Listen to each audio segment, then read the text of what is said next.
ભાવનગરના વલભીપુરમાં કાળા તળાવ ગામની અંદર અસામાજિક તત્વોનો ત્રાસ, પાટીદાર ખેડૂત અરજણભાઈ દિયોરા પર હુમલો થયાના સમાચાર સામે આવી રહ્યા છે। ખેડૂતને ઢોર માર મરાતા હોવાનો લાઈવ વિડીયો પણ સામે આવ્યો છે। અસામાજિક તત્વોનો ત્રાસ ગ્રામ્ય વિસ્તારમાં વધવાથી ખેડૂતોમાં રોષ જોવા મળી રહ્યો છે। 100 કરતા વધુ ગાડીઓનો કાફલો ત્યાં જ સાંજ સુધીની અંદર પહોંચશે અને આજે ભાવનગરના કાળા તળાવ ગામ ખાતે અથવા ભાવનગરની અંદર પાટીદાર સમાજની એક મોટી બેઠક યોજાય તેવી શક્યતાઓ વ્યક્ત થઈ રહી છે।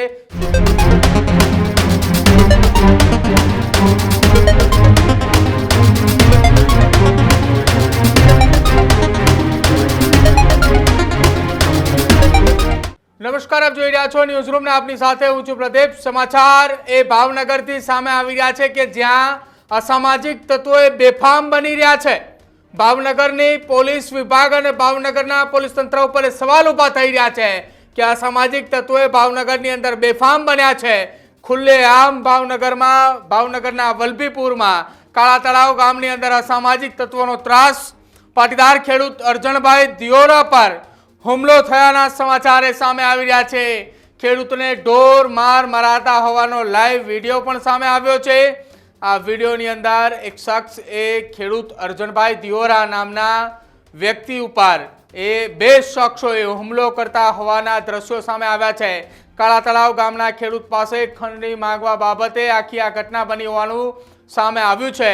અસામાજિક તત્વોનો ત્રાસ ગ્રામ્ય વિસ્તારમાં વધવાથી ખેડૂતોમાં રોષ જોવા મળી રહ્યો છે।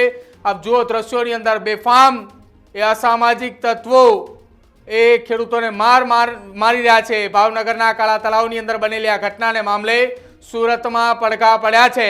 પાટીદાર સમાજ દ્વારા સુરત ખાતે એક બેઠકનું આયોજન કરવામાં આવ્યું હતું, જેમાં પાટીદાર સેવા સંઘ દ્વારા કતારધામ વિસ્તારની અંદર એક બેઠક મળી હતી। આ બેઠકમાં પાટીદાર સમાજના યુવા આગેવાન અલ્પેશ કથિરિયા સહિતના વિજય માંગુકિયા, અલ્પેશ કથિરિયા સહિતના સમાજના અગ્રણીઓ હાજર રહ્યા હતા। જો કે સુરતથી કાળા તળાવ ગામ ખાતે આજે 100 કરતા વધુ ગાડીઓનો કાફલો ત્યાં જ સાંજ સુધીની અંદર પહોંચશે અને આજે ભાવનગરના કાળા તળાવ ગામ ખાતે અથવા ભાવનગરની અંદર પાટીદાર સમાજની એક મોટી બેઠક યોજાય તેવી શક્યતાઓ વ્યક્ત થઈ રહી છે।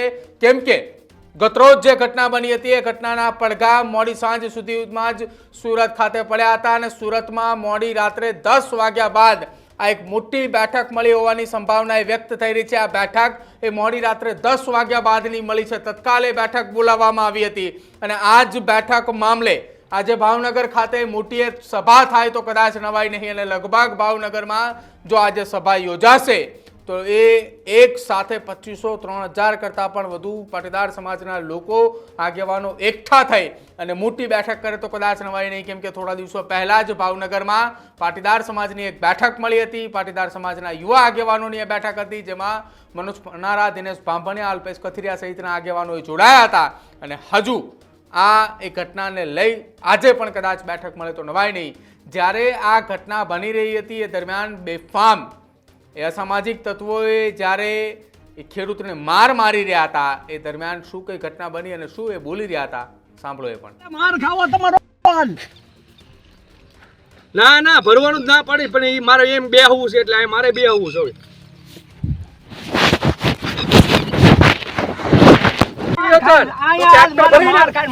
ટ્રેક્ટર ભરે ને તને ખબર પડે કેમ થઈ ગામ નહીં ભર્યું। હા ભાઈ, હા બધા મોટા ડમ્પર ને કોઈ નહીં ભરાવાનો। આ તારો હક નહીં લાગતો, અમારું ખેતર અહીંયા છે। તારે મન ભાવે ને નહીં બધું તું ભરાય, તું કેવો ખાસો છે હું તને જોવા ભરાય કઈ લઈ ગયા બધું ભરાય ને મારવા હા માર તો ભરાવા મળી તું તમ તારે તું ભાવડો લઈ મારવા મળી તું ભરાવા મળી ને તને ખબર પડે કેટલાને બોલાવે ને બોલાય તારે ગમે ને હારું ભાઈ ને ભરી જ લેવાનું બધું ને અમારો લાગે આ કોનું લાગે તારા કોનું છે પણ આ તારે ભરી લેવાનું તો અમારે નહીં ભરવાનું, અમારે કોઈ ભરવાય નહીં દેવાનું, ભરવાનું નહીં થતું એટલે સોચ કીધું અરે આ એ બધું તમારું છે, અમારું છે। તાર તને ન્યાર્યું ના તમે ભરી જાત માં ના તને કોઈ ના નો પડે જા અમારું જ છે। આ બધે તમારું છે, અમારું છે। આ બધું અમારા ખેતર છે ને અહીંયા અમારું છે, તમારું છે। ટ્રેક્ટર લઈને અહીંયા મારે આવડાનો માર ખાઈને આવવાનું છે। ટ્રેક્ટર નહીં થલવા દેવાનું, તાર ભરવાનું ટ્રેક્ટર ભરાવાનું, ટ્રેક્ટર તારું ભરાવાનું છે। મારે ભરાય એમ નથી। અરે તું માણા બોલી કયો હું જોઉં ના તું બો પાણી વાળી દીકરો છો ને, પાણી વાળીનો છો। કોયા તારી હે હા બાપા મને એમ કે મારે ભરવાનું છે મારે તમારે માર ખાવ ભાંગીને કેવું ટાંગા ના હમણે તમે માર ખારો બધા તમે 10 જણા ભેગા નાખો તમે આજ તાર બાપ નું છે અહીંયા મારી નાખો અહીંયા મરવું જવું છે બારે મારી નાખો તમે તાર બધા હું તારે થેલી કાંઈ અરે બે આ રેલી ની ભરવા દેવાની આ રેતી નહીં ભરવાની આવી છે નીકળ ને કપડો તારે ભાંગીને કે ગાળ દે માં ભાઈ ઈ અરે ગાળ ગાલી ની માર નાખ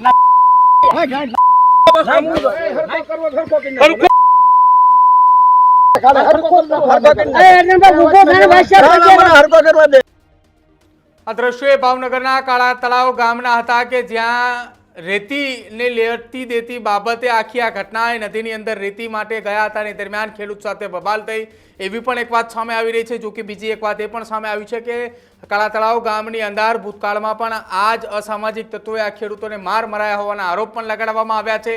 એક વાત એવી પણ સામે આવી રહી છે કે જે ખેડૂતને માર મરાયો છે એ ગામના એ આગેવાન હતા. ગામની અંદર અનેક વખત તેઓએ બેઠકનું આયોજન કર્યું હોય અથવા ગામની અંદર તેઓ અગ્રણી રહ્યા હતા જેમના ઉપર આ પ્રકારની ઘટના બની છે.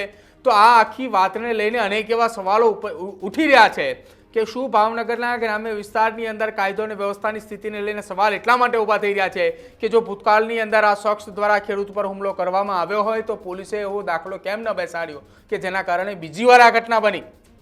ભાવનગરમાં એક જ વ્યક્તિ ઉપર અસામાજિક તત્વોએ બીજી વખત હુમલો કર્યાની ઘટના એટલા માટે સામે આવી રહી છે કે કદાચ પોલીસની કામગીરી ઢીલી હોય. હવે પોલીસની કામગીરી ઢીલી ન રહે, અસામાજિક તત્વોએ કાયદાનો પાઠ ભણે એના માટે જ સુરતથી લગભગ 100 કરતાં પણ વધુ પાટીદાર સમાજના આગેવાનોની એક ગાડીઓના કાફલા સાથે આજે ભાવનગર પહોંચવાના છે અને ત્યાં પહોંચ્યા બાદ આખી આ ઘટના મામલે હવે એ પોલીસ પર અને સાથે જ સભા એ સંબોધન કરવામાં આવશે. પોલીસ સાથે રૂબરૂ મુલાકાત પણ કરાશે, આવેદનપત્ર પણ અપાય તો કદાચ નવાય નહીં. તમારું શું માનવું છે ભાવનગરના કાળા તળાવની બનેલી આ ઘટનાને લઈને તે ખાસ અમારા કમેન્ટ સેક્શનમાં જણાવજો. જોતા રહેજો ન્યૂઝરૂમ. નમસ્કાર.